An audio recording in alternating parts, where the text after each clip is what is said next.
शासकीय कर्मचाऱ्यांच्या संपासंदर्भातली ही अपडेट आहे। हा संप आता सुरूच राहणार आहे। मुख्य सचिव आणि संघटनांचे पदाधिकारी यांच्यामध्ये बैठक झाली, मात्र ती निष्फळ ठरली आहे। त्यातून काहीही आलेलं नाहीये समोर, त्यामुळे उद्या परत बैठक होईल।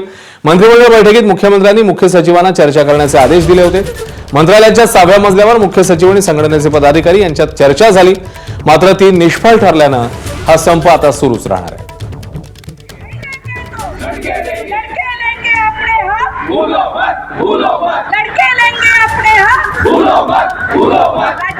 या कर्मचाऱ्यांशी संवाद साधला आमचे प्रतिनिधी राजू सोनवणे यांनी। पाहूया।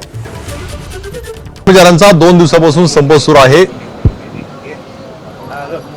शासकीय कर्मचाऱ्यांचा गेल्या 2 दिवसापासून संप सुरू आहे आणि तिसऱ्या दिवशी म्हणजे उद्या हा संप चालू राहणार आहे। मुख्य सचिवांकडे बैठक पार पडलेली आहे आणि जाणून घेण्यासाठी आपल्या सोबत पदाधिकारी आहेत। काटकर सर, बैठक पार पडली, संप मागे घेतलाय, सुरू राहणार आहे, काय नेमकी माहिती आहे? बैठक पार पडली। बैठकीमध्ये जे विषय चर्चेण्यात आले त्या चर्चेचं आउटपुट काय होणार आहे यावरती बऱ्याचशा गोष्टी अवलंबून असतात।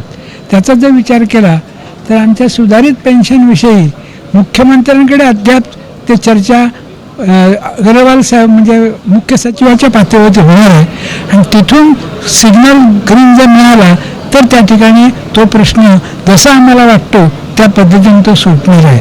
इतर मागण्यांच्या बाबतीत सुद्धा त्यांना काही मागण्यांबाबत मुख्यमंत्र्यांशी चर्चा करणं आवश्यक वाटतं, पण एकंदरीत आजची जी चर्चा झाली त्या चर्चेचा विचार केला तर आपुलकीने मुख्य सचिवांनी केलेली ही चर्चा आहे हे मात्र निश्चित। आणि त्यामुळे या संबंधात आज तरी संप आंदोलन मागे घेण्याचा कुठलाही आमचा विचार नाही, कारण उद्याच्या मुख्यमंत्र्यांकडून जे आम्हाला प्राप्त होईल तिथलं उत्तर किंवा आपल्या मुख्य सचिवांकडनं जे इतिवृत्त प्राप्त होईल त्यानुसार आम्ही सर्व कर्मचाऱ्यांची सुकाणू समितीची आमची बैठक घेऊ आणि त्या बैठकीमध्ये उद्या आम्ही निर्णय घेऊ की नक्की पुढची आखणी कशी करावी किंवा पुढची आंदोलनाची दिशा काय असेल। म्हणजे उद्या संप हा सुरूच राहणार आहे। संप उद्या सुरू राहणार।